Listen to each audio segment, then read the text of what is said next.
Okay, YouTube, it's been a long time since I made a video. Unfortunately, this one will be not a car audio related one as of yet. Been thinking about that though. But this will be for the performance guys or guys that have switched over to electric fans in their vehicles. I've had some problems with this particular unit here. This is a Derale 16795. This is pretty much their best of the best. This is the end all, supposedly. You know, this is their top of the line. 65 amps worth of capacity. Some pretty dainty fucking pussy little lugs there for 65 amps. They're pretty cheesy. I mean, you can see the size of my thumb. And I got small hands. Hey, don't even think about it. Yeah, small hands don't equate to small other stuff. Anyway, I got big balls, I'll tell you that. So, tiny little lugs. This thing, when it came, had some conformal coating, I believe, on the board that wasn't cured properly. Could be epoxy, I don't know, maybe somebody forgot to add the fucking that catalyst to it to get it to cure. But you can see that most of it's leaked out. And this happened to the first and second unit. This is the second unit that I've had. I had about 180 bucks a piece, and Derale doesn't really take care of their customers or takes care of the suppliers that you know, sell these to customers. So unfortunately I'm out 350 bucks or so almost. Between two of these piles of shits. So I said fuck that. Third time around, third time's a charm. Let's get it done right. Looking around online, there's quite a few fan controllers out there, most of which are piles of shit also. I could tell just by looking at them, you know, your painless wiring kit, it's relay setup, definitely not what you want if you're trying to do high power cooling setup. Relays, the contacts like to burn inside of them from the high power, you know, locked rotor current when they initially turn on. It's a big arc inside of the relay. People don't realize that. And that arcing over and over and over time will eventually make the contact, it just burns the contact up, and it gets a oxidized finish on the surface of it, is unable to conduct the electricity as it's supposed to. They get hot and fail, and that makes your engine get hot, and if you're not paying attention, possibly fail. So, two of these 16795s I've been through, like I say. The lugs on it are pretty fucking dainty. You can see just the difference between a 200 amp unit. This is supposed to be fused at 250, by the way, per Derale. And this one's supposed to be fused at 65 amps, although they include a 50 amp breaker. Of course I didn't install that. I ended up using an aftermarket car audio fuse, an actual fuse. And the fuse didn't blow. These things just open up inside. I believe I burned the transistors out of them. About positive that's what happens. So I would imagine this is probably a TO220 case, a couple of them in there.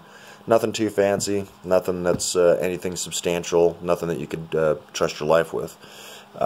So I did some research, like I say, went through some forums, found some guys that are, you know, pushing some pretty high horsepower engines and need their shit to be cooled because, you know, they've got a lot of money under the hood.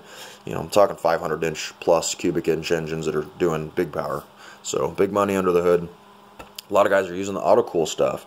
And I came across the 125, and I seen he's got an 80 and a 50 unit and a 200. And well, with the way I am, as you guys know with my car audio, I'm pretty abusive with stuff, especially electronics. Although I'm not going to be dropping ohms on this like some ZV4s or nothing, but you know, it's got two EcoBoost fans connected to it, and I've got about 1200 watts worth of motor with them both in parallel. So that's locked rotor current, much less than that when the fans are actually spinning, but this one couldn't handle that. On the first one, I did hook up both fans in parallel to it. Of course, that's probably a bit excessive. I could understand why the first one burned out. Second one I hooked up to just a single fan, just to see, you know, where this thing's at, and it also burned up within a week.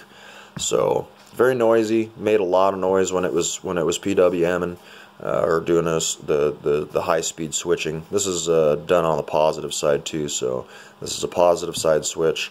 Derale's is a negative side switch, so a ground side switch. And I believe that's a better design because there's less chance for error or shorts or anything to go bad. So like I say, there's probably, you know, a few, maybe a couple of TO220 case size MOSFETs in there to switch. This guy right here, if you look kind of closely down on the edges here, you've got the edge there, and on the other side too, goes all the way down the board, and those are all TO247 case MOSFETs, which are much bigger, much more substantial current capability.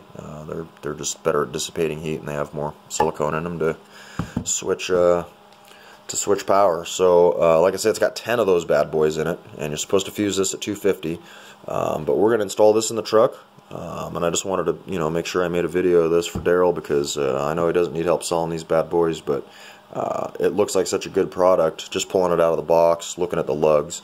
I mean, you compare the lugs from that to the Derale. I mean, it's pretty obvious that the Derale is made for bitch duty. It's the fuckboy version of fan coolers, and Derale, you guys fucking make piles of shit, just to be honest with you. People are trusting their engines to this. I don't have anything super fancy. I've got a pile of shit truck that they're in, but it's a truck engine nonetheless. The engine itself's worth much more than this fan controller would ever dream to be. I wouldn't give this fucking thing away. I wouldn't get paid to fucking have somebody take it. That's how much of a piece of crap I believe it is. So, like I say, a couple months I'll chime back in, few months. June's hot here in Moab, Utah, so we're going to definitely put this thing to the test. Definitely hooking up both fans in parallel, and you can see that there's a fan A and a fan B. Underneath there's a big ground strap inside there, or not a ground strap, but a bridge strap that ties those together. So I'll be using both of them. Probably use some New Concepts 8 gauge for this. It's 1200 watts, guys. It doesn't need anything more than that. I mean, I'm sure I could wire it up all super jib, but it doesn't need all that. It's a little excessive. So some New Concepts there. Colossus, my bad.